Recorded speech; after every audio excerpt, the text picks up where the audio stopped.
Геройством истории души согреты, мы прошлое помним и смотрим вперед.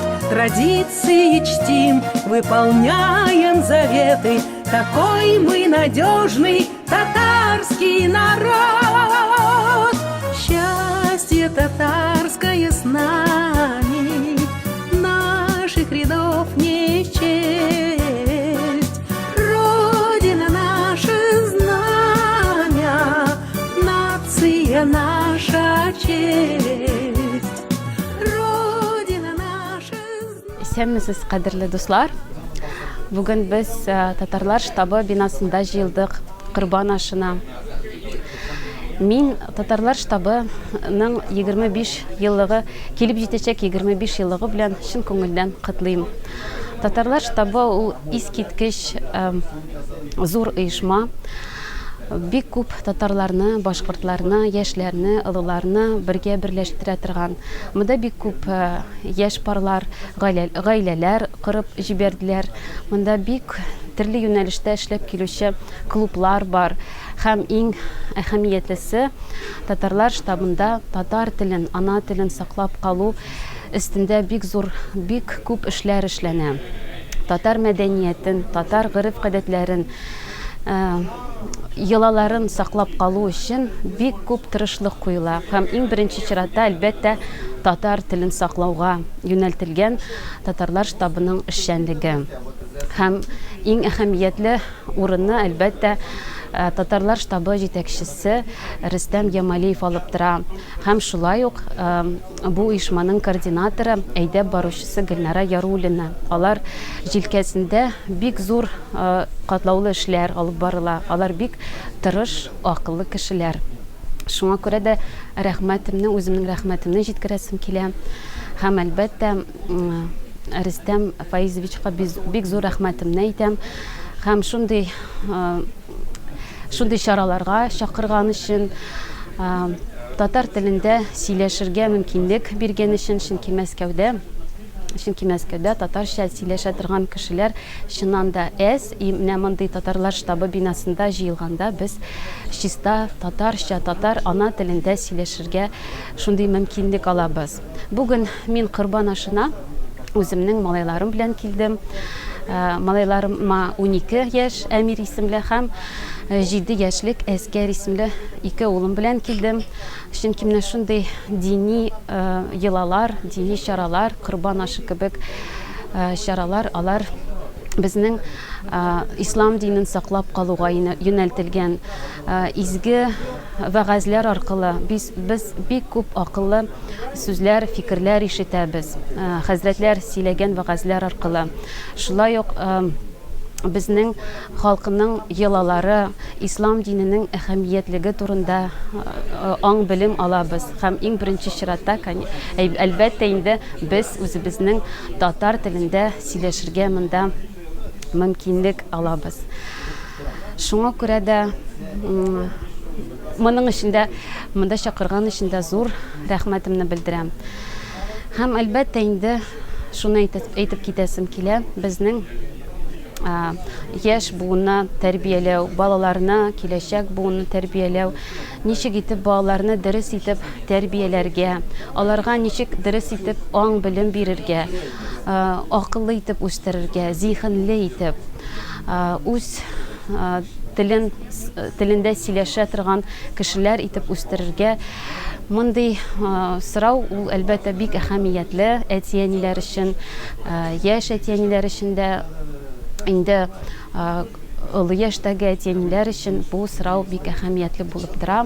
Һәм мин монда үземнең фикеремне әйтеп китәсем килә. Чөнки балаларны тәрбияли торган әни буларак, һәм әлбәттә инде бу ир малайлар булганга күрә, аларны татар теленә ияләштерергә, татар теле белән таныштырырга, татар мәдәнияте, безнең гореф-гадәтләр, йолалар белән таныштыру өчен аларны әлбәттә бу чараларга илтергә, алып килергә, бу чаралар белән таныштырырга бик кирәк. Һәм әлбәттә гаиләдә без татар телендә сөйләшергә тиешбез. Мәскәүдә әлбәттә инде бу biraz кыйынлаша, чөнки алар җыри торган мәктәпләр, балалар бакчаларында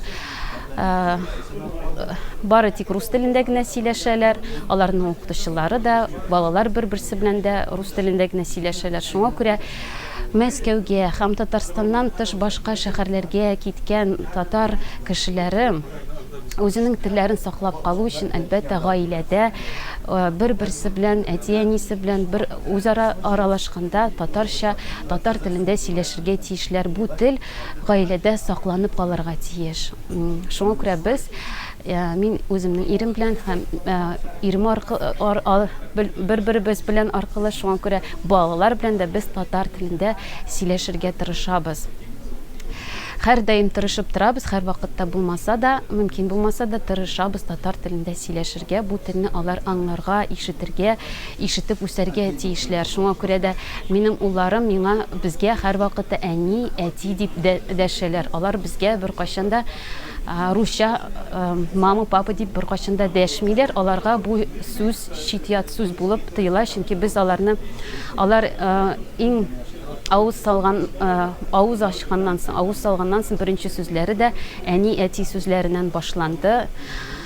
Шуңа күрә без моны әлбәттә дәвам итәбез. Һәм Казанга кайтканда үзебезнең әти-әниләр, алар өчен әби бабайлар, дәваниләре, дәватиләре, апалары белән алар әлбәттә татарча сөйләшүне дәвам итәләр. Һәм безнең өчен ул гадәти әйбер булып тора. Әмма шулай да Мәскәүдә яшәгәндә бу авырлаша. Гел татарча гына сөйләшү, чөнки алар җәмгыятьтә гел русча гына сөйләшеп торалар. Шуңа күрә гаиләдә әлбәттә һичшиксез татар телендә сөйләшергә кирәк, моны саклап калырга кирәк безгә. Һәм менә бу татарлар штабының булуы инде октябрьдә аңа 25 ел тула бу оешмага. Аның Мәскәүнең уртасында, үзәгендә урнашкан бинасында менә шундый җылы тирәлек тудырып, татар телендә сөйләшә торган, шундый матур, ягымлы, шундый атмосферада татарларны, башкортларны бергә үзенә җыя торган шундый оешманың булуы һичшиксез бик шатландыра безне. Шуңа күрә мин моңа бик шатланам. Һәр вакытта да имында килергә тырышам. Шуңа күрә бүген балалар белән килдем. Тагын бер тапкыр сезгә рәхмәтемне җиткерәм һәм киләсе юбилеегыз белән чын күңелдән котлыйм. Я сейчас нахожусь в штабе татар города Москвы.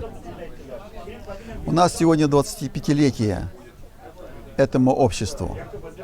Возглавляет это общество Ямалиев Рустам, который очень много сил отдает для того, чтобы сплотить татарскую нацию. Он собирает отдельно бизнесменов, он собирает отдельно студентов, где рассказывают о жизни наших великих ученых, рассказывают о тех людях, которые ушли в иной мир, проводит мяджлисы.